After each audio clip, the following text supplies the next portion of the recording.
Dear student, last time आपकी class 11th के अंदर मैं आपको मैटर के बारे में पढ़ा रहा था। अगर आपको याद हो तो मैंने क्लास 11th के अंदर मैटर के बारे में ये कुछ पढ़ाया था कि मैटर को किस तरह से क्लासिफाई किया जाता है। तो हमने last time classification of matter के बारे में स्टडी कर लिया था। मैंने आपको ये कहा था कि एक मैटर को दो तरह से क्लासिफाई किया जाता है। एक आपकी होती है फिजिकल क्लासिफिकेशन और एक होती है आपकी बेटा केमिकल क्लासिफिकेशन। क्या होती है? केमिकल क्लासिफिकेशन होती है। देखिएगा, अगर फिजिकल क्लासिफिकेशन की बात करें तो फिजिकली एक मैटर को मैंने तीन कैटेगरीज में डिवाइड किया था। अगर आपको याद हो तो एक को हम क्या बोलते हैं केमिस्ट्री में? सॉलिड। एक को क्या बोलते हैं? लिक्विड। और एक को हम क्या बोलते हैं? गैस। तो फिजिकली एक मैटर को तीन क्लासेस में डिवाइड किया जाता है, सॉलिड, लिक्विड एंड गैस। जबकि अगर आपसे कोई पूछे केमिकली, तो केमिकल क्लासिफिकेशन के अकॉर्डिंग एक मैटर को दो क्लासेस के अंदर डिवाइड किया जाता है। जो आपकी पहली क्लास बनती है वो पहली क्लास कौन सी बनती है? तो केमिकली एक मैटर को दो क्लासेस में डिवाइड किया जाता है। पहली क्लास को हम बोलते हैं प्योर सब्सटेंस। क्या बोलते हैं? प्योर सब्सटेंस बोलते हैं। और दूसरे को केमिस्ट्री में क्या कहा जाता है बेटा? मिक्सचर कहा जाता है। ठीक है। प्योर सब्सटेंस को भी फिर हमने दो कैटेगरीज में बांटा होगा। एक को नाम दिया होगा एलिमेंट का और एक को नाम दिया होगा कंपाउंड का। मैंने एलिमेंट क्या बताया था? एक ऐसा प्योर सब्सटेंस जो only one type of atom से मिलकर बना हो। फॉर एग्जांपल P4 सिर्फ फॉस्फोरस के एटम है। फॉर एग्जांपल O3 सिर्फ ऑक्सीजन के एटम है। फॉर एग्जांपल S8 सिर्फ किसके ऑक्सीजन एटम है? सल्फर के। फॉर एग्जांपल सोडियम किसके एटम है? ओनली सोडियम के। तो एक ऐसा प्योर सब्सटेंस जो only one type of elements atom से मिलकर बना होता है उसको एलिमेंट कहते हैं। बट कंपाउंड क्या होता है? सर उस प्योर सब्सटेंस को कंपाउंड कहते हैं जिसमें दो या दो से ज्यादा टाइप के एटम होते हैं। तो मान लीजिए आपके पास एक हाइड्रोजन का एटम है, एक ऑक्सीजन का एटम है। एक ऐसा प्योर सब्सटेंस जो दो या दो से ज्यादा प्रकार के एटम से मिलकर बना होता है, उस प्योर सब्सटेंस को क्या नाम दिया जाता है? कंपाउंड का। जैसे H2 एक कंपाउंड है, जैसे कि CO2 एक क्या है आपका? कंपाउंड है। सेकेंडली अगर बात करें मिक्सचर की, तो मिक्सचर मैंने आपको बताया था कि सर एक ऐसा प्योर सब्सटेंस जो दो या दो से ज्यादा कंपाउंड से मिलकर बना होता है, कंपाउंड से या क्या से एलिमेंट से मिलकर बना होता है। तो आप क्या कहेंगे? एक ऐसा सब्सटेंस या एक ऐसा मैटर जो दो या दो से ज्यादा डिफरेंट कंपाउंड या एलिमेंट से मिलकर बना होता है उसको क्या कहा जाता है? मिक्सचर कहा जाता है। उसके बाद मैंने बेटा दो और क्लासेस की थी, अगर आपको याद हो तो। एक मैंने बताया था होमोजीनियस मैटर और एक क्या क्लास में हमने बात की थी? हेट्रोजीनियस मैटर के ऊपर भी बात की थी। आज हमें ये देखना है कि कंपाउंड भी किससे मिलकर बना होता है? टू और मोर देन टू। और बेटा मिक्सर भी किससे मिलकर बना होता है? Two and more than two. Compound के बारे में मैंने क्या बताया? A pure substance which made up of two और मोर देन टू एटम्स। एक ऐसा प्योर सब्सटेंस जो दो या दो से ज्यादा एटम से मिलकर बना हो। फॉर एग्जांपल आपके घर में शायद शुगर पाई जाती होगी। शुगर का फॉर्मूला होता है बेटा C12H22O11। अब ये क्या है? प्योर है। बट कितने टाइप के एटम से मिलकर बना हुआ है? तीन टाइप के एटम से मिलकर बना हुआ है। One is carbon, second hydrogen and third is oxygen. तो केमिस्ट्री बोलती है कि ऐसा प्योर सब्सटेंस जो दो या दो से ज्यादा एटम से मिलकर बना होगा, that pure is known as compound. लेकिन मिक्सचर क्या होता है? मिक्सचर उसको कहा जाता है जो दो या दो से ज्यादा डिफरेंट कंपाउंड से एलिमेंट से मिलकर बना होता है। सपोज करो मैंने लेमन जूस बना लिया। क्या बना लिया? सपोज करिएगा मैंने लेमन जूस तैयार कर दिया। अब डियर स्टूडेंट, लेमन जूस में क्या होता है? आप सभी को पता है, एक तो होता है वाटर। अब water is also a compound. एक होती है sugar, sugar is also a compound. एक होता है NaCl, नमक, आल्सो ए कंपाउंड। एक होता है lemon juice, that is also a compound. इसका मतलब एक ऐसी चीज जो दो या दो से ज्यादा कंपाउंड से मिलकर बनी होती है, उस चीज को क्या बोलते हैं? मिक्सचर बोलते हैं। And you know that lemon juice is a mixture. Lemon juice किसकी तरह काम करता है? एक मिक्सचर की तरह काम करता है। हम हमारे जो टैप वाटर होता है ना, वो भी मिक्सचर का एग्जांपल है। Because you know that tap water is not a pure, it contains many salt. इसमें क्या होते हैं? बहुत ज्यादा सोल्ट्स प्रेजेंट होते हैं। तो भी क्या होता है बेटा? आपका मिक्सचर कहलाता है। कोई स्टूडेंट अगर पूछ ले कि सर एक बात बताओ, ठीक है ये तो हम समझ रहे हैं कि प्योर क्या होता है, सॉरी कंपाउंड क्या होता है? वो प्योर सब्सटेंस जो दो या दो से ज्यादा एटम से मिलकर बना होता है उसको प्योर कहते हैं। बट मिक्सचर क्या होता है? उस मैटर को कहते हैं जो दो या दो से ज्यादा एलिमेंट्स या कंपाउंड से मिलकर बना होता है। थोड़ा कंफ्यूजन इस डेफिनेशन में, इस डेफिनेशन को थोड़ा सा क्लियर कीजिएगा। तो आज एक काम करते हैं, हम आज सिर्फ मिक्सचर और कंपाउंड के बारे में ही क्या करना पसंद करेंगे? स्टडी करना पसंद करेंगे। आज हमें ये देखना है कंपाउंड क्या होता है और आज हमें ये देखना है कि मिक्सचर एक्चुअली में क्या होता है। तो केमिस्ट्री यहाँ पर कहती है कि कंपाउंड की अगर बात की जाए तो कंपाउंड क्या होता है? तो आप कहेंगे द रेशियो ऑफ, क्या बोलेंगे? कंपाउंड क्या होता है? The ratio of elements, the ratio of elements is always fixed.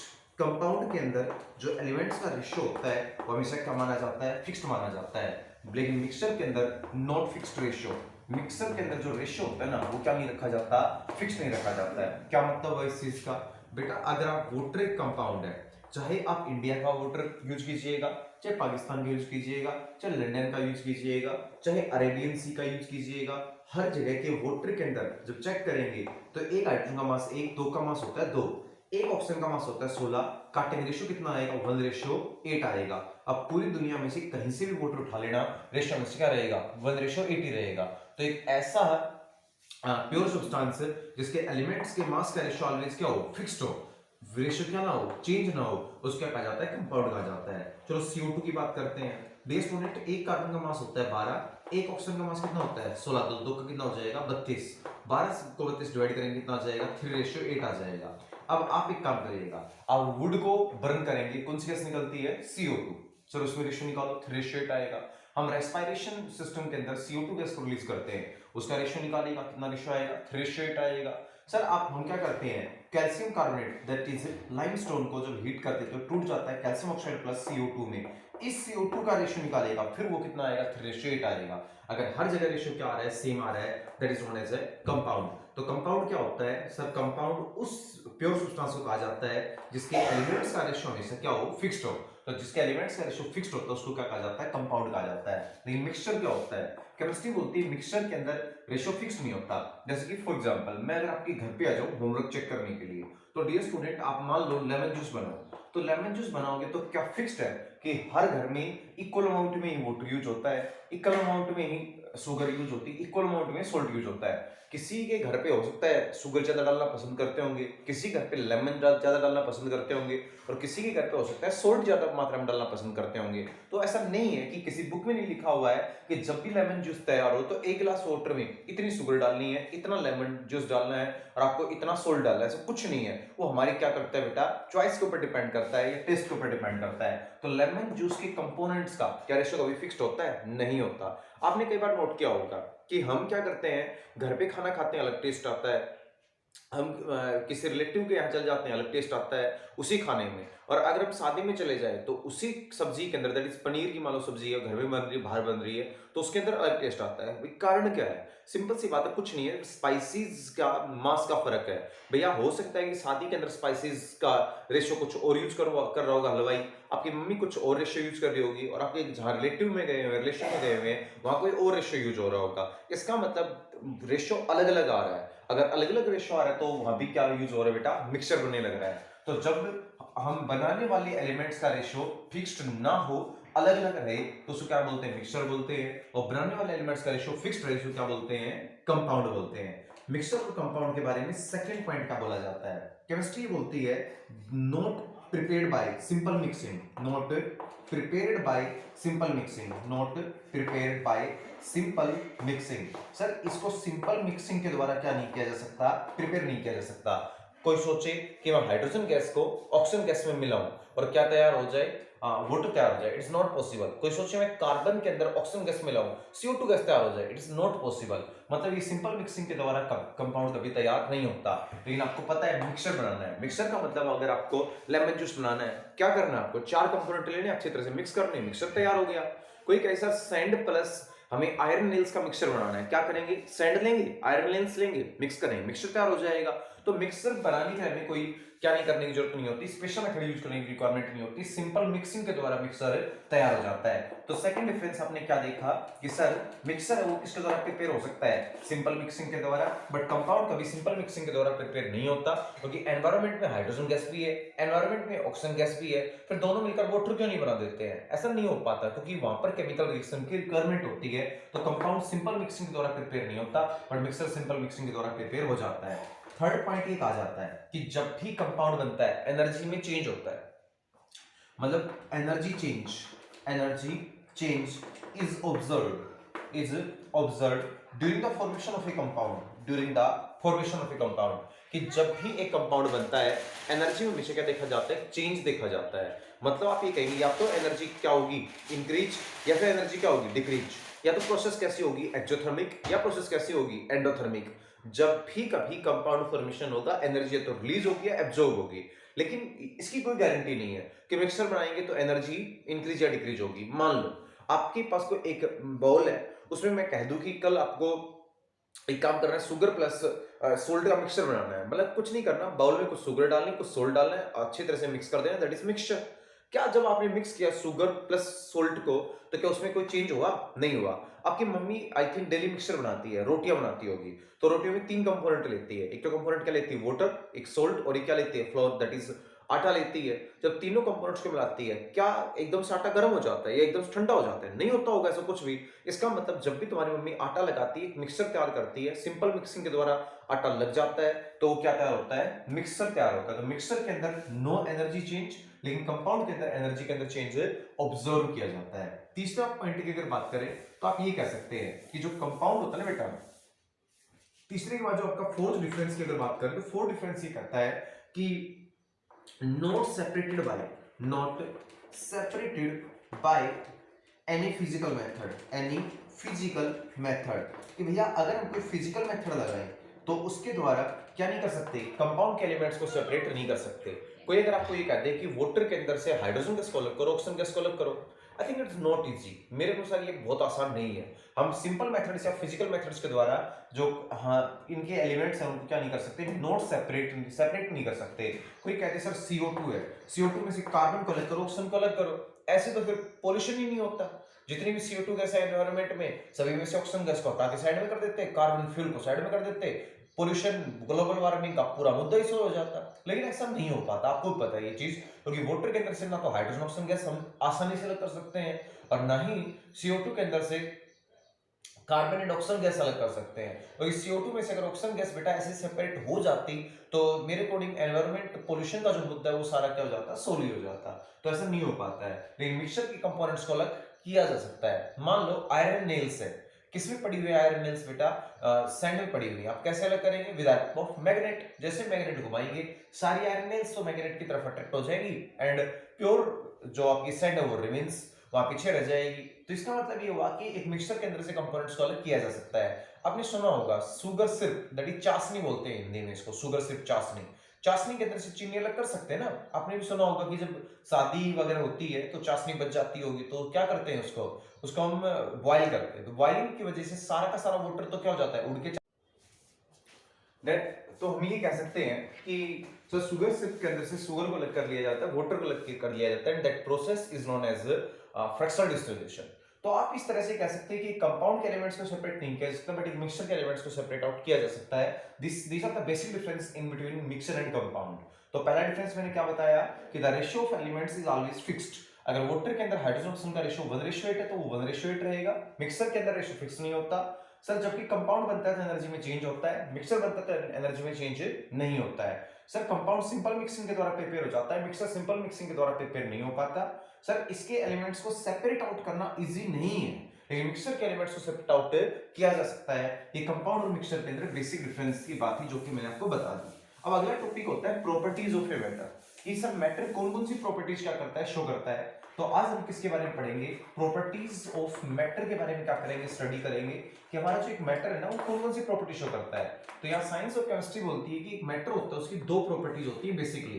पहली प्रॉपर्टीज को बोलते हैं फिजिकल प्रॉपर्टी। कौन सी प्रॉपर्टी कहा जाता है? पहली वाली को फिजिकल प्रॉपर्टीज का नाम दिया जाता है, और जो हमारी सेकंड वाली प्रॉपर्टीज होती है इनको कहा जाता है केमिकल प्रॉपर्टी। वो आपने क्लासिफिकेशन के दौरान भी सुना होगा कि 2 तरह की क्लासिफिकेशन होती है, फिजिकल और केमिकल प्रॉपर्टीज के बेस पे। वैसे एक मैटर 2 तरह की प्रॉपर्टी शो करता है, एक को बोलते हैं फिजिकल और एक को बोलते हैं केमिकल प्रॉपर्टी। कोई कहे सर फिजिकल प्रॉपर्टीज क्या होती हैं, तो क्या बताएंगे आप फिजिकल के बारे में? आप ये कहेंगे those properties which are studied by without any chemical change, without any chemical change।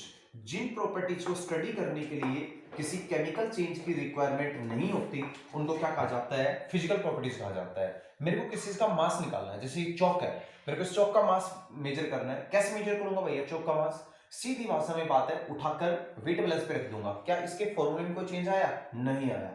मेरे को इसकी वॉल्यूम निकालनी है, अरे सिलेंडर है, हाइट देखूंगा और रेडियस देखूंगा, और सभी को पता है पाई आर स्क्वायर एच फॉर्मूला लगाकर इसकी वॉल्यूम भी आ जाएगी। इसकी डेंसिटी निकालनी है, डेंसिटी कैसे निकालेंगे? मास जो निकाला था उसको वॉल्यूम से डिवाइड कर देंगे, डेंसिटी आ जाएगी इसकी। कोई इसका मेल्टिंग पॉइंट इसको रख दूंगा, ये मेल्ट हो जाएगा। सर मेल्ट होने के दौरान भी चौक चौक ही रहेगा, फॉर्मूला चेंज नहीं आएगा, इसका मतलब फॉर्मूला वही रहेगा। तो विदाउट एनी केमिकल चेंज। तो मेल्टिंग पॉइंट फिजिकल प्रॉपर्टी है, बॉइलिंग पॉइंट फिजिकल प्रॉपर्टी है।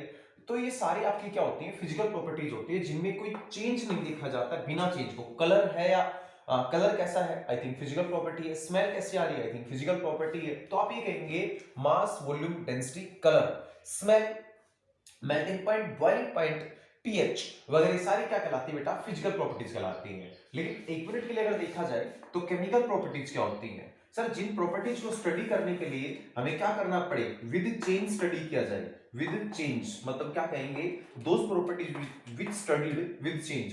जिन प्रॉपर्टीज को चेंज के साथ स्टडी किया जाए उनको क्या कहा जाता है, केमिकल प्रॉपर्टीज का नाम दिया जाता है। जैसे फॉर एग्जांपल सर ये चौक लिया हमने, ठीक है, इसको हमने चेक करना चाहा सर ये एसिड के साथ कैसे रिएक्शन करता है, तो चेक करने के लिए हमने इस पे एसिड डाल दिया। अब जैसे ही चौक पे एसिड डालेंगे रिएक्शन होगी, क्या बन जाएगा, CaCl2 प्लस क्या बन जाएगा, H2O प्लस क्या बन जाएगा, CO2।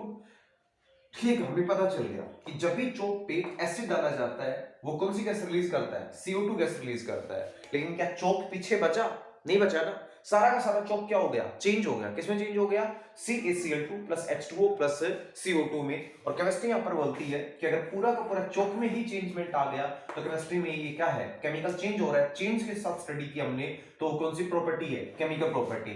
तो if any substance reacts with acid what happens, react with base what happens, on combustion what happens, ये सारी क्या कहलाती है, उसकी केमिकल प्रॉपर्टीज कहलाती हैं। एयर के साथ रिएक्शन, हाइड्रोजन के साथ रिएक्शन, चीजें बदल जाती हैं। जैसे लकड़ी है, कार्बन, कोयला है। सर कोई पूछे कोयला जब ऑक्सीजन गैस के साथ रिएक्शन करता है क्या बनाता है, हम रिएक्शन करवा के देखी, हमें पता चल गया CO2 बनाता है।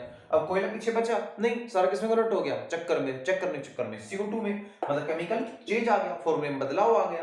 तो वो प्रॉपर्टी जिनमें केमिकल चेंज होता है, जिन प्रॉपर्टीज को स्टडी करते टाइम फॉर्मूले में चेंज आता है, उन सभी प्रॉपर्टीज को क्या कहा जाता है, केमिकल। बट जिनमें कोई चेंज नहीं आता उनको क्या कहा जाता है, फिजिकल प्रॉपर्टी कहा जाता है। एक्चुअली ये देखा गया है कि physical properties are quantitative in nature.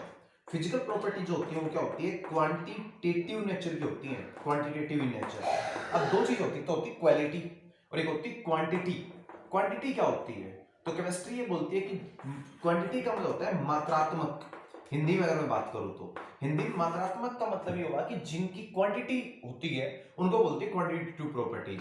तो फिजिकल प्रॉपर्टी क्या होती है, क्वांटिटेटिव नेचर की होती है। जैसे कि इनको सिर्फ क्वांटिटी से मेजर किया जाता है। कोई कहे मास तो मेरे को बताना पड़ेगा 2 ग्राम, कोई कहे वॉल्यूम तो मेरे को बताना पड़ेगा 5 ml, कोई कहे मेल्टिंग पॉइंट तो मेरे को बोलना पड़ेगा 100 डिग्री सेल्सियस, कोई बोले बॉइलिंग पॉइंट तो मेरे को कुछ बताना पड़ेगा। इसका मतलब सर फिजिकल प्रॉपर्टीज लगभग हाँ कुछ हैं जिनके लिए जरूरत नहीं होती।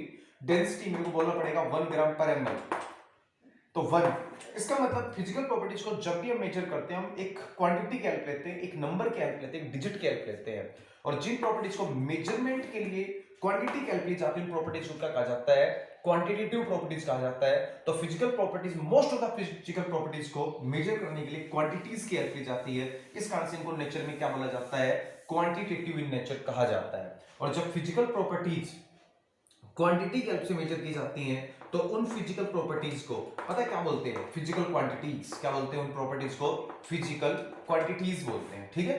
तो जब भी कभी कोई फिजिकल प्रॉपर्टी अगर क्वांटिटी की हेल्प से मेजर की जा रही है तो उसको फिजिकल क्वांटिटी कहा जाता है। चलो एक बात बताओ, कलर क्या कभी क्वांटिटी की हेल्प से मेजर होता है, कलर। चौक का कलर कैसा है, तो मैं बोलूं 2 ग्राम व्हाइट है, आई थिंक नहीं बोल सकते ना।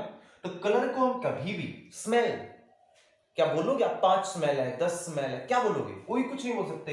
तो कलर और स्मेल है तो फिजिकल प्रॉपर्टीज, बट ये क्वांटिटेटिव नेचर की नहीं होती। तो मैं ये नहीं कह रहा कि सारी की सारी फिजिकल प्रॉपर्टी क्वांटिटेटिव नेचर की होती हैं, मैं कह रहा हूं कुछ या most of the physical properties होती हैं वो क्वांटिटेटिव नेचर की होती हैं। और जो फिजिकल प्रॉपर्टीज क्वांटिटेटिव नेचर की होती हैं, जो क्वांटिटी की हेल्प से मेजर की जाती हैं, उनको केमिस्ट्री में जाना जाता है फिजिकल क्वांटिटीज के नाम से। किसके नाम से जाना जाता है केमिस्ट्री में, उनको फिजिकल क्वांटिटीज के नाम से उनको जाना जाता है, ठीक है।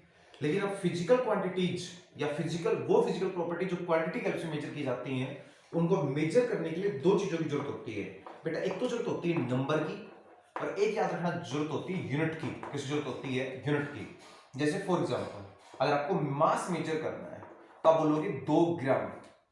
अगर ये 2 नहीं हुआ तो कितना मास है नहीं पता, और ये ग्राम नहीं हुआ तो ये नहीं पता ग्राम है, किलोग्राम है, टन है, क्विंटल है। इसका मतलब जब भी हम क्या करते हैं, कोई फिजिकल प्रॉपर्टी मेजर करते हैं, कोई फिजिकल क्वांटिटी मेजर करते हैं, दो चीजें कंपलसरी हैं। एक तो आपके पास नंबर होना चाहिए और एक आपके पास यूनिट होनी चाहिए। जैसे कि फॉर एग्जांपल वॉल्यूम जब मेजर करते हैं तो हम लिखते होंगे शायद कि 20 ml, जब हम टेम्परेचर मेजर करते हैं तो लिखते होंगे 200 केल्विन। इसका मतलब these are the numbers, number भी जरूरी है और these are the units, units भी जरूरी है। If numbers are not present, physical quantities can't be measured. If units are not present, physical quantity can't be measured, measure ही नहीं हो पाएंगे। तो कल मैं बात करूंगा यूनिट्स वगैरह के ऊपर। Thank you.